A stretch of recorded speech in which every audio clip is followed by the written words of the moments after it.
There are people in this world who just seem to shine a little brighter, not because life has been easy for them, but because they've chosen to meet it with purpose, compassion, and heart.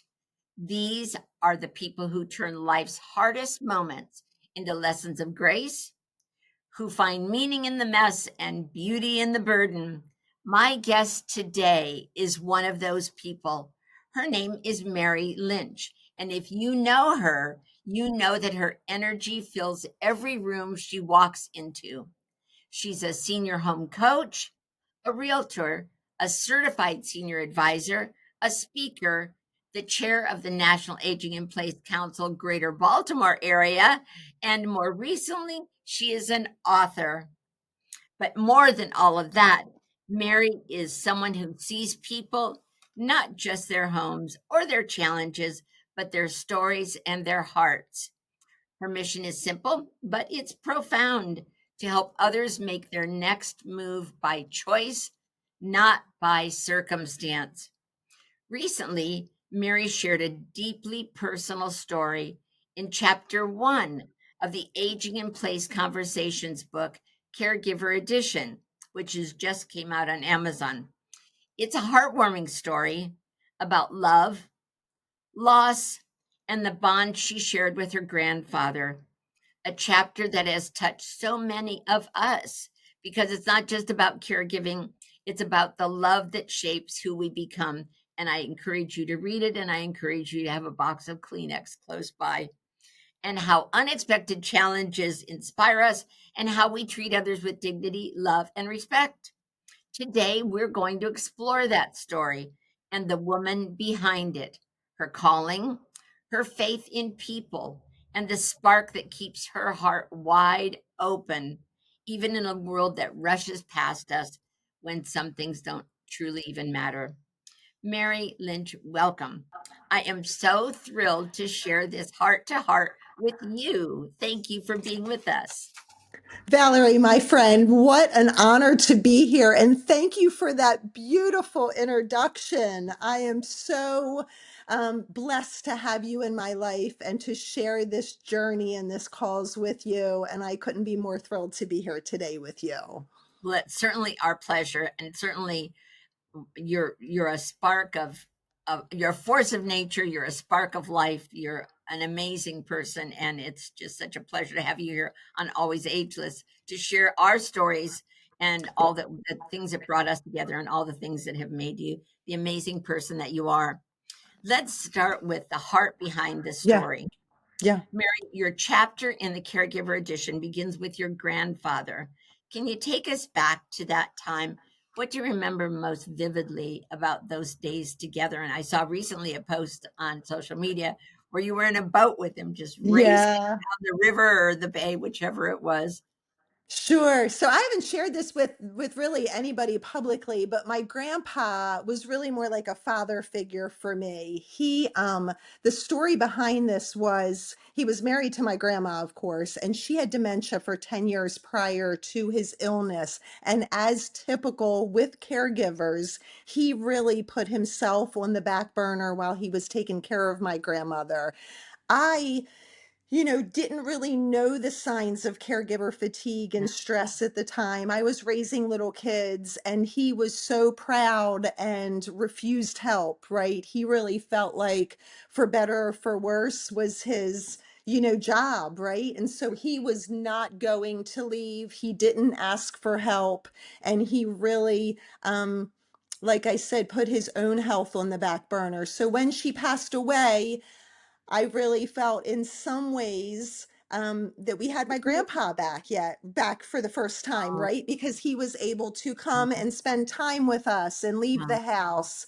And so we really took him on a bit of a 1 year all adventure he had never been to. We have a new relatively new, in his 84 years of life, baseball stadium, where the Oh, Baltimore Orioles. So he had never been there, and I was able to take him aw, there. He had never been to a Ravens game. Back when I was growing up, it was the Baltimore Colts. We took him there. We even took him on a cruise where he zip lined across the Caribbean, and it was so much fun.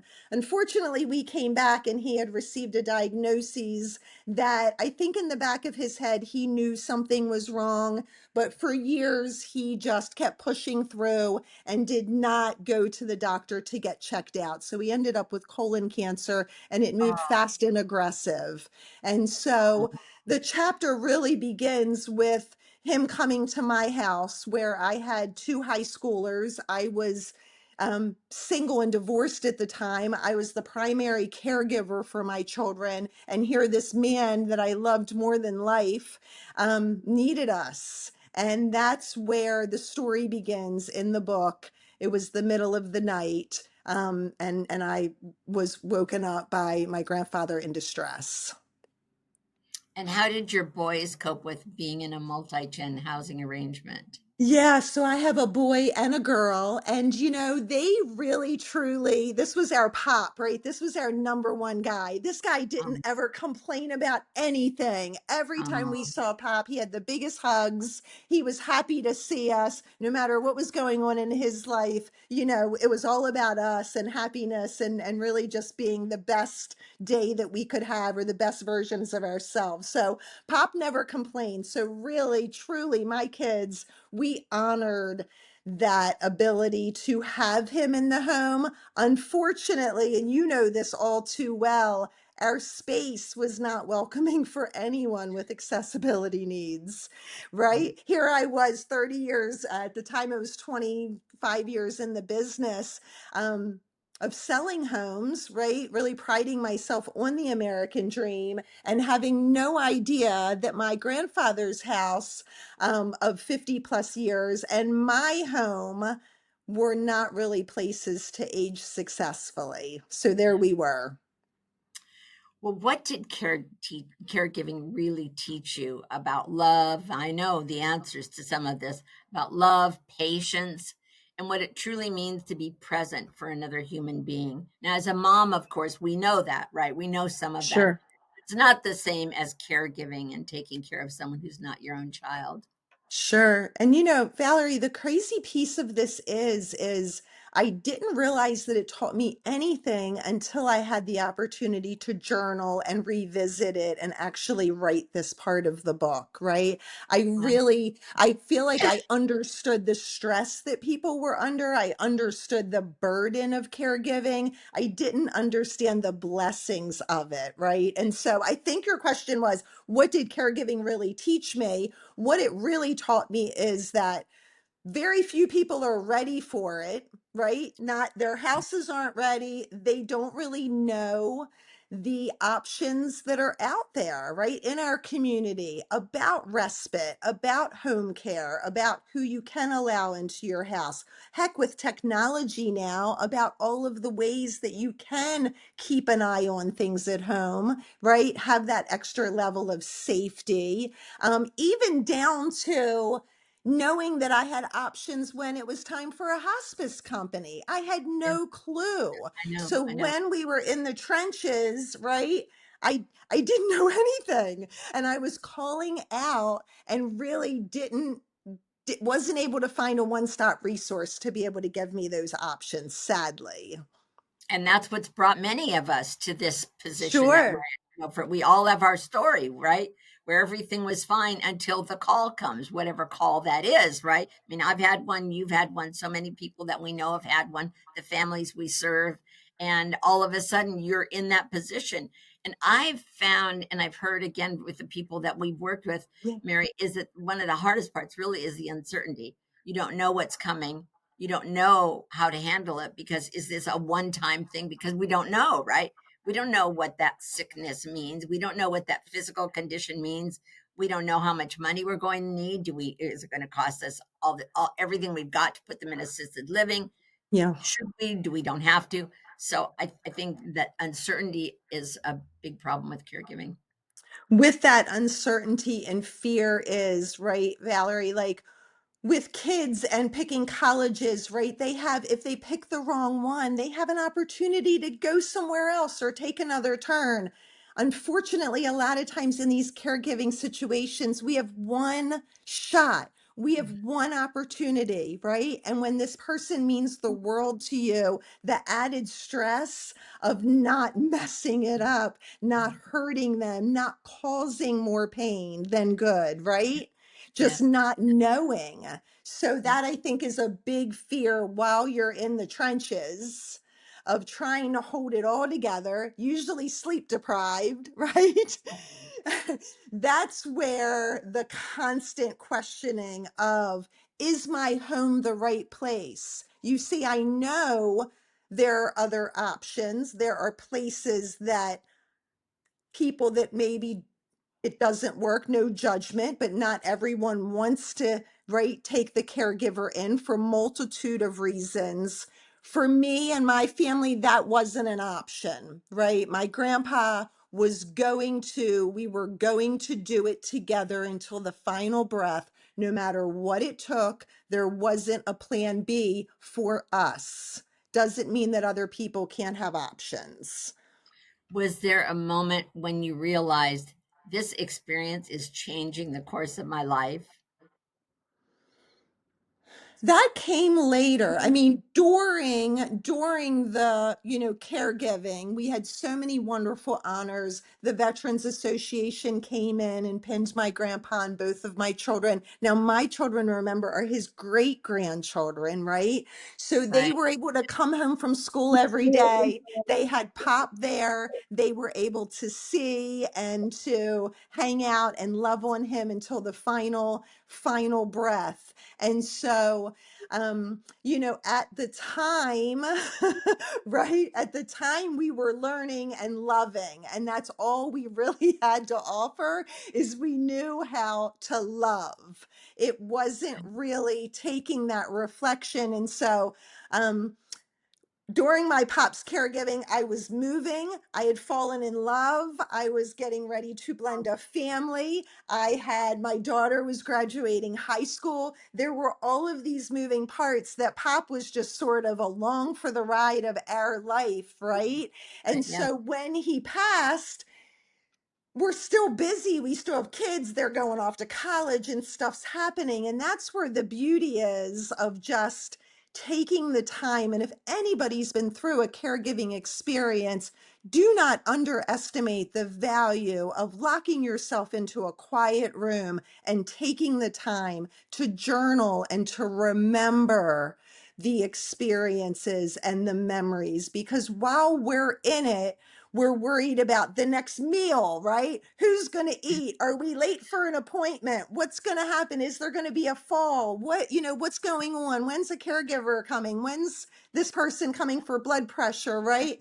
But when you can step away from that and have a bird's eye view of your caregiving experience, that's when all the beauty and the love comes out. Yeah, but that's good advice. I don't journal, and um, my situation's a little bit different. But so when he came to live with you, he was already sick. Yes, he really wanted his independence. And so he had started the treatment for his cancer from his house. He would spend a lot of time with us, but he really wanted to go back to that home that he loved and he cherished, right? And we hear this so often. And so it wasn't until he really started having negative effects of that last bout where I went to his house and realized he was struggling with a multitude of things. And, again, 50s Baltimore row home, right? Up a flight of steps to get to a full bathroom, right? Not age and place friendly at all. And so it was that day, again, no planning, completely ill prepared. We're going to grab a bag and you're coming with me, right? And so that's what happened. We got a hospital bed wedged in the corner of my dining room, and that turned into his makeshift spot. Yeah. And so many times we hear stories that that's where they end up, right? in the dining room in a hospital bed, and we try to make it as comfortable and pleasant as we can for everybody involved, the family as well as as our older loved one, but Sure. definitely difficult. And so many caregivers, Mary, we know feel exhausted or just invisible, like nobody appreciates them. And what would you say to someone who's right in the middle of that journey, feeling torn between love and burnout, just like we know you love them, but you're so tired and is it ever going to end? And what would you say to them? The number one thing I would say is imagine you're in a plane and you get the oxygen mask to yourself first. You have got to take care of yourself. This is in honor of my grandpa who took care of somebody, but he was the caregiver that ended up hurting himself in the long run, right? By not prioritizing his own health. So while I had all of these things going on, luckily we had a wonderful hospice company here locally. It was the second one. The first one was a mess. Second one that we went to was lovely. And there were a couple of occasions, I believe it was two different times, where we were able to get a respite break, right? Because I still had young folks that had things that needed to get accomplished, right? There were vacations planned. Obviously, I would have loved for him to join us, but it got to the point where he wasn't able. Once we knew there wasn't anything crisis mode, right? He was stable. He wasn't going to pass in our absence. We were able to take advantage of some of that care. So, fast forward being part, as you are, of the National Aging in Place Council, I formed so many relationships with so many wonderful home care companies, right? And it really is take some time, make sure that you are pouring into your pitcher because we know you can't pour from an empty cup and you have to take care of your own health. Don't miss those appointments, you know, take care of yourself, eating right, sleeping right, all of those things. That's the number one. And don't be hard on yourself, right? Well, we all Love. are. Yeah, yeah, well, Yeah. we all are. Yeah. And the guilt, the one trip we go on is our guilt trip, right? The guilt we feel Valerie, that we should be yeah. giving more, right? We should be doing more. And I still feel like I should have been with my dad when he passed away. I knew he was going to pass away that week. I mean, they'd warned us Mhm. or tried to prepare us, I should say. Yeah. And I always will feel like I should have been there. I should have stayed there all day, not knowing, of course, that was the day only God knew. And so we all have those moments of guilt and all the things that are. It's interesting, when my dad was sick, I wanted to bring him home from the care community where he was in for Christmas, and I asked the doctor, could I bring him home? And the doctor said something interesting to me at the time. Now I understand it, but the doctor said, if you bring him home, Valerie, you're doing it for you, not for him, and you're going to end up in the coffin before he is or right next to him. And I thought, well, that's kind of mean, but now we understand, right, that caregiving is a challenge and we're supposed to take care of ourselves.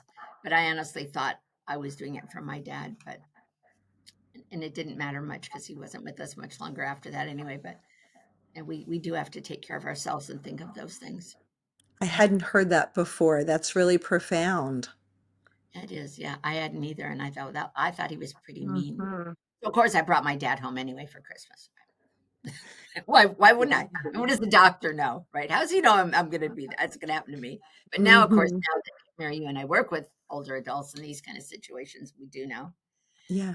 When you're writing something this personal, though, it can be Yeah. must be very painful. So, were there moments when you just found yourself fighting back the tears and the healing? And how was it writing this chapter about your journey with your pop? So I don't even have the book yet, Valerie, right? Oh, you It was don't? just really released and I ordered a case of them. I think maybe I should have ordered one because then I would have probably gotten it, but I Oh, I ordered should have like a said yes. case Yep. and I don't have it. So I went through the transcript, just to refresh, right? Because I wrote so many versions of it and I kept thinking, oh, that's too much, or, don't share that part. I tried to make it more of a universal or pull the items that were more of a universal story. But gosh, every time I read it, I cry my eyes out. Mhm. I didn't really realize when I had raised my hand to be considered for writing a piece. Um, I was really going to write something from the real estate world, right? Like more from housing. And there's a little bit of that weaved in just because both his house and my house were not prepared. And I think back, and you mentioned on the guilt, but I think back, why didn't I know? Why, like, how does this man who served in the military and now he's in his boxer shorts in the dining room, like no privacy, right? Like he deserved better Yeah, than that.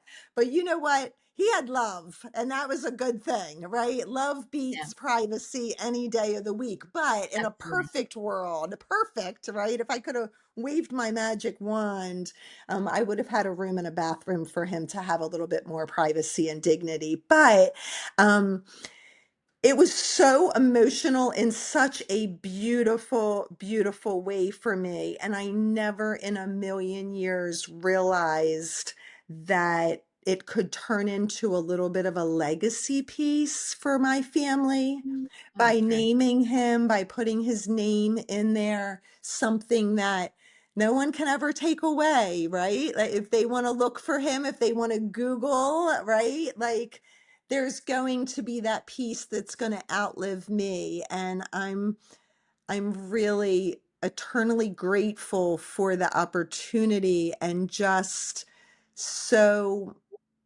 so proud to be his only grandchild and to be able to share the story of Pop.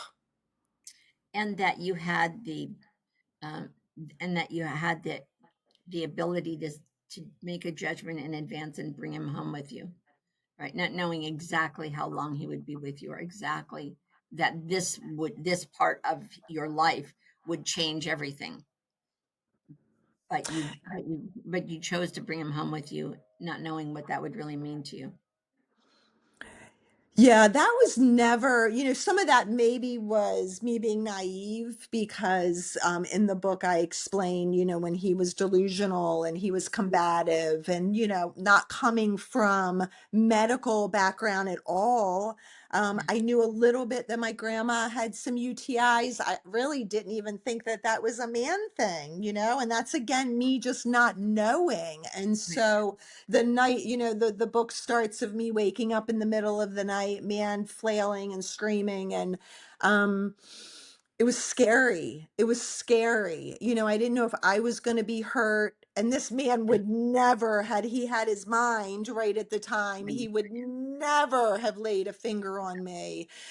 So I think maybe um, some of it was the good Lord Oh, making I it so that I could handle, right? Like I give a lot of it to Jesus and say that absolutely. he wasn't going to give me more. He knew what this meant to me and to my heart and to my family and our legacy, and that we really wanted to honor this. And for us, it was a personal decision that we were going to see this through, and he Yeah. was going to equip me, right? God was going to prepare me and equip me so that I was going to be able to follow through with this. And he did. And he He did. did. He did. He did. Amen. And look at how he brought you through that, right? Yes. He allowed you to cross the river and brought you through, and now look at what you've brought to other people because of your own journey, and that's pretty amazing. That's pretty impressive.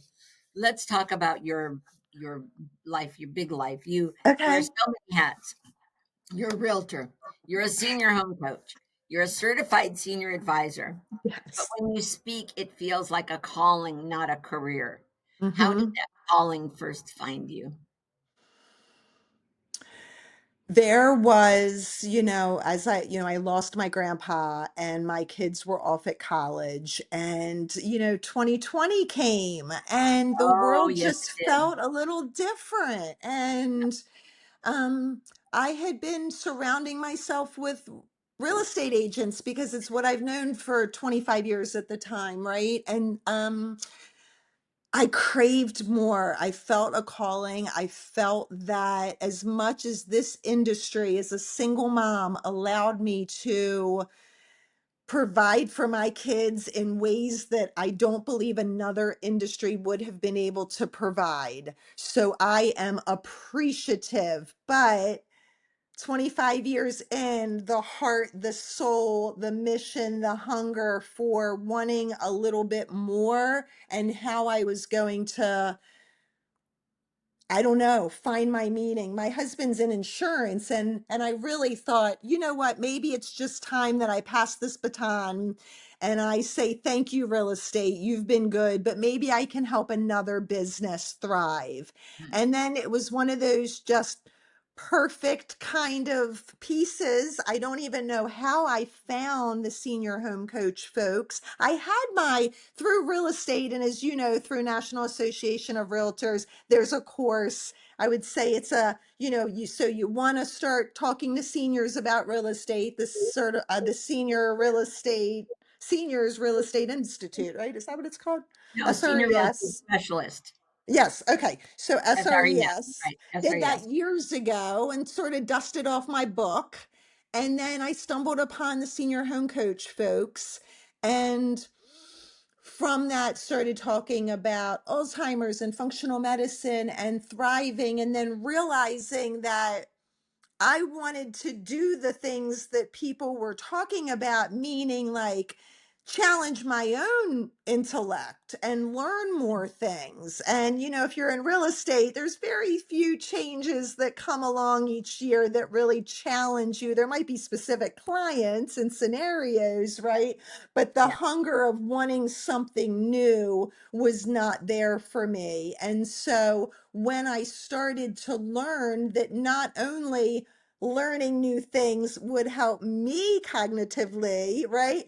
Have me stay sharper longer. I just wanted to learn about good health, about treating my body better, and about right?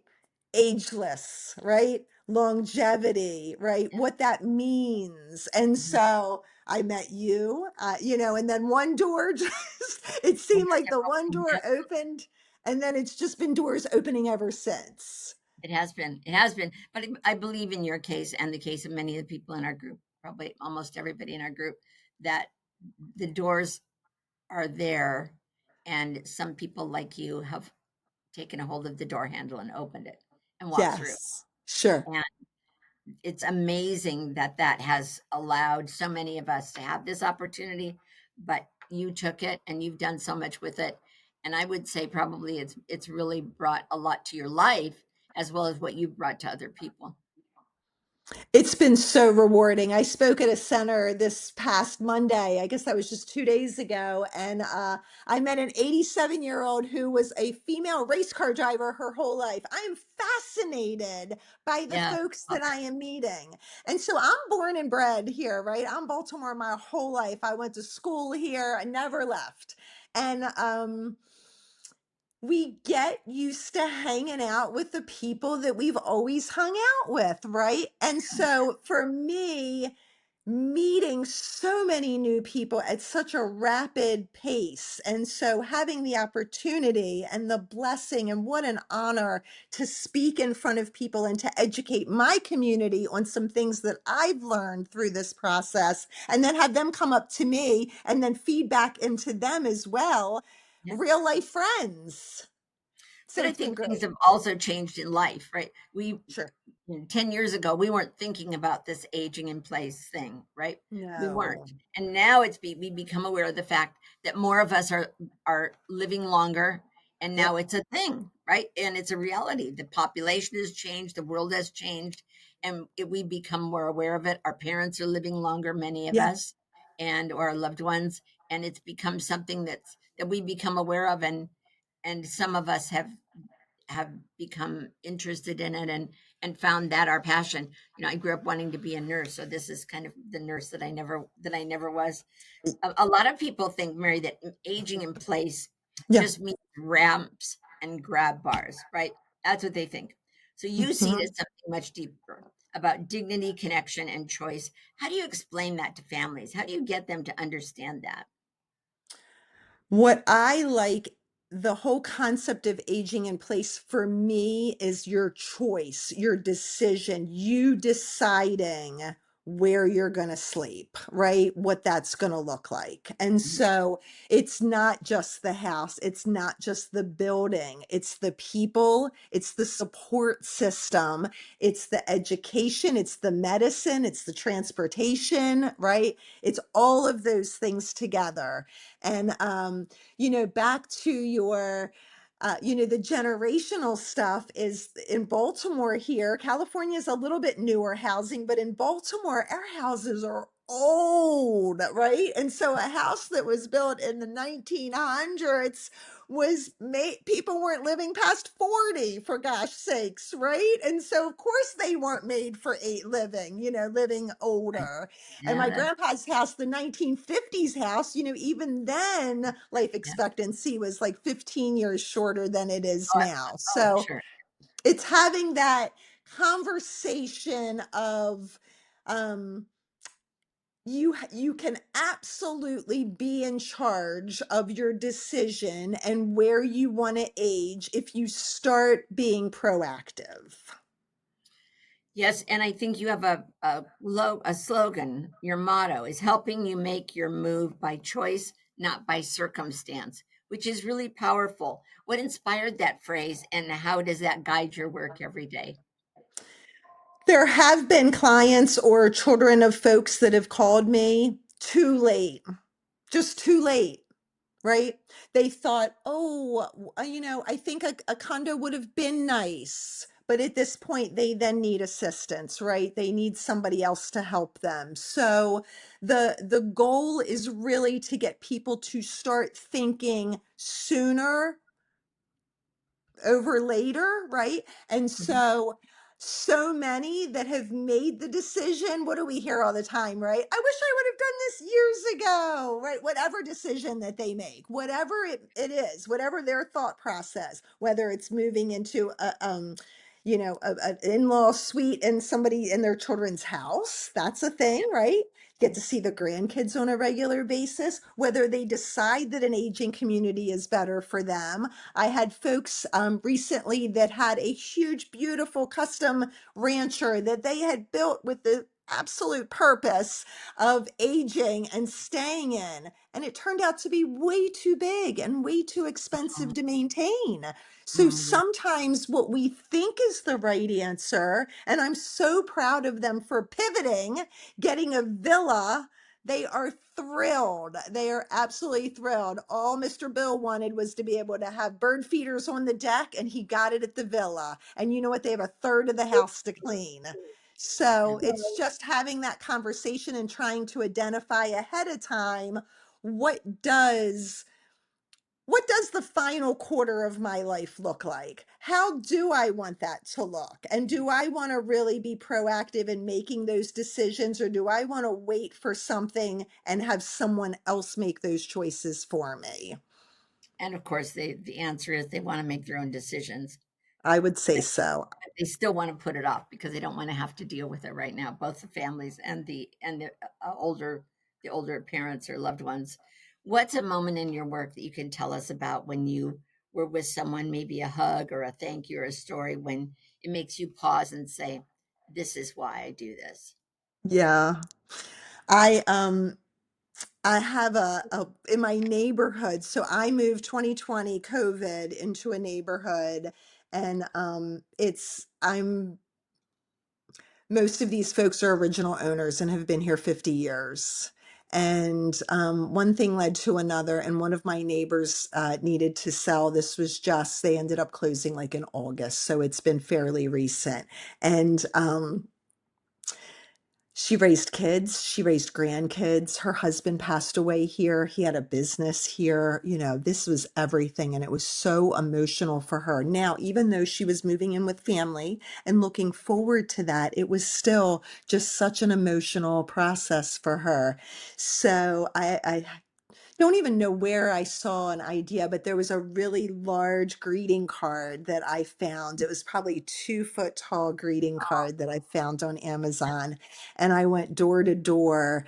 Um, and got the neighbors to sign and write a story that they remembered from the last 50 years. Like I said, they're all still original homeowners. So they've been Oh with this. gosh. Imagine that. Yeah. Imagine having a neighbor for 50 years. You don't really see that so much, No, no, anymore. no. People are so transient and moving along. And so she opened it, and in hindsight, maybe I should have given it to her by herself, after closing, but I gave it to her at settlement. A lot of us give the little um, watercolors of the house, and she loved that, and she teared up a little bit, but it was reliving memories from 45 years ago at the bus stop that neighbors had written to her that just she was crying, I was crying. The buyer who now knows what kind of neighborhood they're moving in was crying, right? Like we were just all, it was just such a powerful moment for me to remember that this is not transactional, right? This is relationships. This is memories. This is so much more than passing a key across a table. Oh, absolutely. And especially when you're dealing with people, like you said, who've been in their homes that long and who've built these relationships and they've raised their families and seen each other's kids grow up and the grandkids come back, and it's very emotional, very emotional. And we talk about this in our group too, people downsizing and decluttering and moving. And what a great idea for you to do that card. How fun. What a great idea. I'll have to think of that. Yes. You have to share that with people. Mary, let's talk about Mary Lynch, the woman Okay. without a mission. You are Yeah. known for your bright energy, your Oh, amazing kind heart. I've seen you even recently do things with and for people that is just such a sign of kindness and passion and heart. Just beyond belief, even. Where does all that come from? Where is your motivation, your radiant personality, your drive to keep going? And not only for you and your clients, but for your colleagues, what you do for other people who you work with and who you know. I want to be more like my pop. My pop would talk to everybody. My pop would talk to everybody at the grocery store. And right after he Oh, passed, I started talking to people at the grocery store and they thought I was crazy.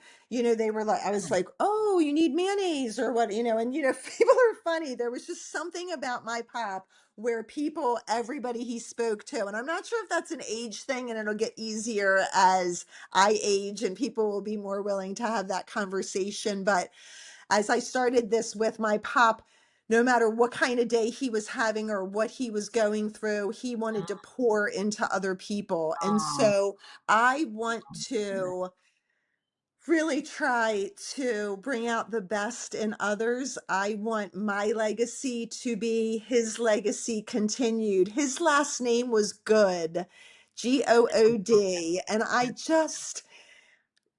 it's so emotional for me because for me I didn't know anybody better, and he was so good. And so if I can live up to even a little piece of that, um I'm carrying it on, and the kids are watching, the next generation's watching, and I want to be a light. I really want to shine a light and be positive and let people know that they're still in charge of what direction that they're going. And we all can have aches and pains and we can have bad days, but try to shine a little bit of light into others on a daily basis.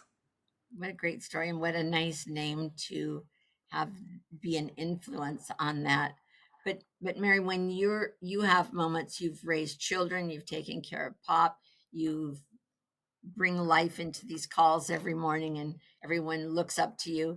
So what do you do to energize yourself? How do you give yourself a little break when you need to be when you need to have a break for yourself? What do you do? How do you recharge yourself? Sure. I love yoga. I've been, I went through menopause, so I have that inflammation, my body feels tight, and I'm trying to practice what I preach, right? I tell everybody else to get out and walk. Yeah. So I really try to get to the gym as often as I can. I really love that quiet time with yoga. I love traveling. All of our children are at least in college. They're not completely out of college, but we are empty nesters at home right now. And so my husband and I love to travel and to just experience new things. My daughter and I are going to start, and we both rode as children for many, many years, but we are starting horseback riding next week. Oh Both my. my 25-year-old and I are going to on Mondays ride again because we have a big trip next year that we're taking, and we're going to do some riding in Ireland. And so we're Oh, going to get back in the saddle, literally. I So know. yeah, I'm so looking forward to that, and just having that private time with my adult daughter and being able to pour a little bit into her as well. Oh, how fun. How fun. What would you like your legacy to people call you driven. They say you're compassionate, you're heart-centered. What one feels the truest to you and why? What would you like people to think of you 20 years from now? Kind, kind. I want my heart. I want them to remember my heart, right? Just my heart. I mean, I'd like them to think I was funny. I like to think I'm funny on occasion. So that's probably number two, but heart-centered Yeah. first, and then maybe that I had a way of being silly on occasion. I think you meet all those things just fine, just fine.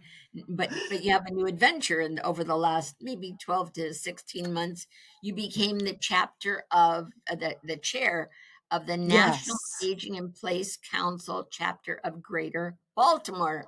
And you're Yes. helping to shape how the community supports aging, how they see aging, and what changes or innovations do you hope for right now? What do you hope that you'll be able to bring to your community? What an absolute honor and privilege. This was just such an amazing, we talked about door that opened or something that we had stumbled on. My community, I felt, was so in need and so hungry for education. Born and raised, had a pop that took, needed some help, and I didn't know what resources were out there. And for me here locally, there's this divide of those in the medical community. And of course, if you Google, if you search, I think that you will find those answers. It wasn't something that was in my vision on a regular basis so that I could store it and then grab it when needed. That's really what I feel our mission here locally is: educating and advocating in our community. We have fun seminars. We are not saying you've done it wrong for decades, shame on you. We are saying there is no time like the present to make a move for the better, right? Whatever that is, an exercise move, a change in grocery shopping, whatever that is. We've been blessed with so many wonderful speakers. Our chapter has been brought just the top, most dynamic senior serving folks in our community. And I just can't wait to continue to see where that goes. Recently, we've made a connection with not only our local Department of Aging is going to funnel our speakers through their platforms, but also our local library. So in 2026, we are going to touch so many lives here on all things positive aging and longevity. So in your chapter, are you reaching out to the community or just other professionals? No, well, we're trying to grow the chapter with like-minded professionals, but our goal here is educating the community any way that we can, whether that be in person. We also have some things online with webinars. We do not only social events, but we do um, topics such as, right, senior scams with the state's attorney's office. You had one of your guests on, which was Dr. David, the Keeping Your Marbles. That was one of our largest attended Right? seminars. He's dynamic, right? Yes. Yes, and then we had functional medicine doctors. So we are really just so excited to get our 2026 calendar. We are actually meeting next week to really figure out what areas for us. One of them that's a hot topic are accessory dwelling units. And I know that's big in California, but for here, we are a little slow on the East Coast in getting that up and running. And we have such a housing shortage. It's needed. And this is going to offer an opportunity for caregivers. So maybe if somebody wants to stay in their primary home, they can put an ADU for a caregiver. And I think that that's one of the most underused and overlooked real estate opportunities, actually. And I think that there's Huge. so much more that could be done with that here. And you're right, it's a big thing here right now, and we're just now being able to use it and need to do it more. But so if you could wave one thing, Mary, either nationally or locally, about how we approach aging, caregiving, or housing, what would it be? Wow, if I could wave one thing, I'm waving a wand or I'm getting rid of something.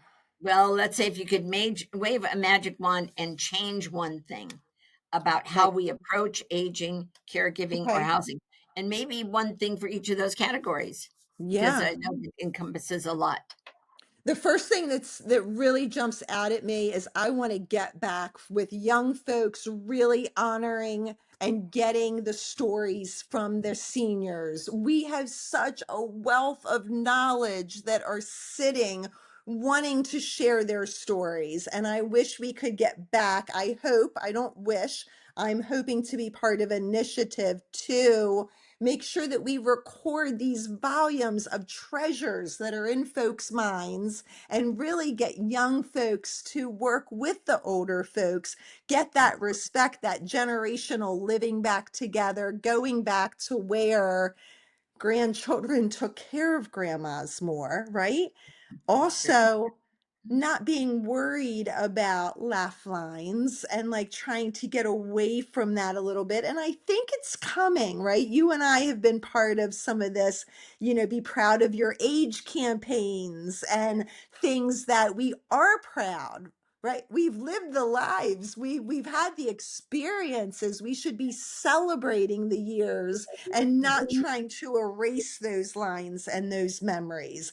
So that's what I think, mentality wise. As far as housing, certainly here locally, I wish that we could get builders to make more affordable, accessible homes. In my area, it's so much cheaper. And I know that this is nationally to build up than it is to build across, but we Yeah. really need more housing where folks of any age can have first floor living. You never know when a car accident or when somebody's going to break their leg. It isn't even an aging thing, it's an Mhm. anybody thing.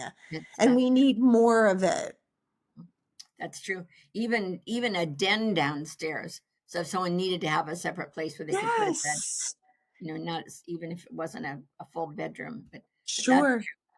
yeah, that's true. And what about caregiving? What do you Yeah, wish we knew from caregiving. caregiving?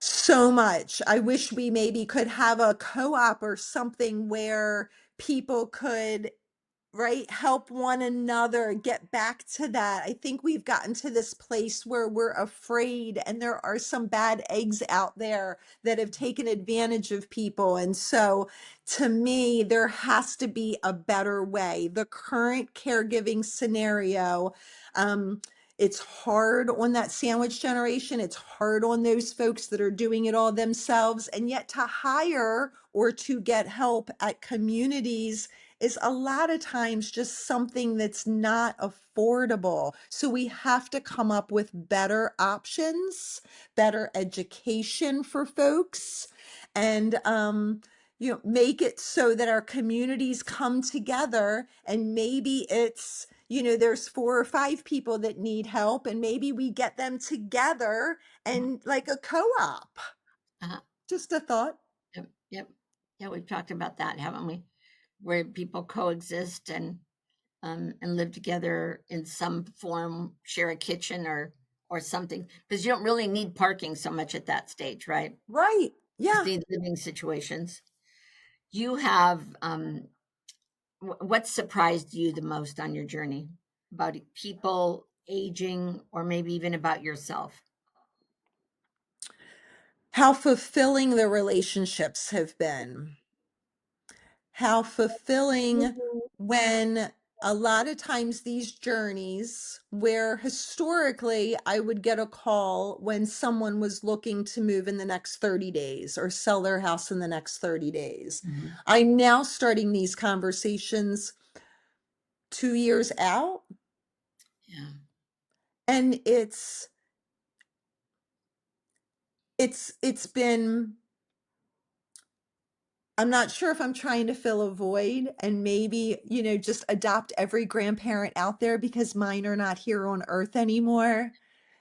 But that's been such an absolute honor. I was talking to one, a daughter the other day who's, having some things with mom living there. And I said, I'm just going to pick her up and take her with me. I have a thing going on over here. I'm going to be teaching at this one. I'm just going to swing by, grab mom, Yeah. take her with me, right? We used to do that with kids, with neighbors' kids. Sure. We'd Yeah. have our kid, and the neighbor next door would say, oh, I got to go somewhere. Give me your kid. I already got one. I'll put another one in the car, right? I could put your mom, it's socialization and like, don't be alone. You can come with me. A lot of what I'm Yeah. doing, I'd like a co-pilot in the car. And so that's been so rewarding. Now, full disclosure, I can only have 2 or 3 conversations with my clients a day, whereas before Right. I might have been hitting out 10. They're Yeah. longer, but wow, are they more meaningful? And I know I'm changing people's lives. I know it down to my core. I'm changing their days and I'm making them happy, and I'm giving them an opportunity to tell me how they're doing. And I am very thankful for that. I do not take that for granted. No, what, and you're right. What a great idea to say, just grab somebody. I did that yesterday with my mom. I had to go someplace. I'll come by and pick you up Yeah, to go with me. So, what a great idea to do that with our neighbors and with other people that we know, and especially with our friends. Kind of change parents with each other. right.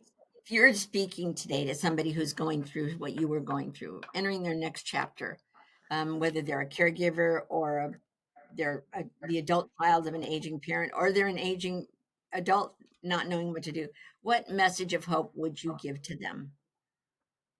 You can't see it today, but it's going to be rewarding. Act out from your heart.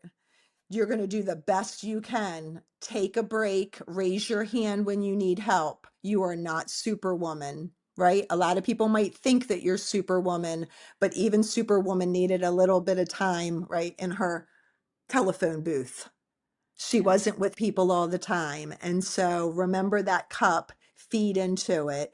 This November is National Family Caregivers Month. And here locally, we are showering those caregivers and we are making sure that we connect with them, encouraging them to tell their stories, encouraging to reach out and to help one another and share experiences. And I think that is a beautiful thing because when you talk about your needs get answered. You get opportunities, you get resources. Just raise your hand and say you need help. Everybody will be better for it. Yeah, absolutely. Absolutely. Mary, it's been a pleasure having you. And to all of those who are watching and listening, thank you for joining us for this heart to heart conversation with the amazing and wonderful Mary Lynch. If Mary's story touched you or reminded you of someone you love, I hope that you'll take a moment today to reach out, to say thank you, to check in with a neighbor or someone else that you know, and simply to share a memory. Those small acts of connection are what keep our hearts open. Be sure to join us again next week when we'll be sitting down with another remarkable guest, someone whose story will inspire you to see life, love, and home in a whole new way. Until then, I'm Valerie Van De Zilver, reminding you that it is possible in your next move in love, life, or in purpose to be always ageless. Be sure to reach out to us if you or a loved one needs resources, doesn't know where to go or who to call, and you have a situation you're not quite sure how to handle. We have a network like Mary all across the country, and Mary's on the East Coast. If you've got a mom in the East Coast, Mary can take care of you. So you can live your life by design and by choice. Thank you for being with us. Thank you, Mary Lynch, very much for being with us on Always Ageless today. Thank you so much, Valerie.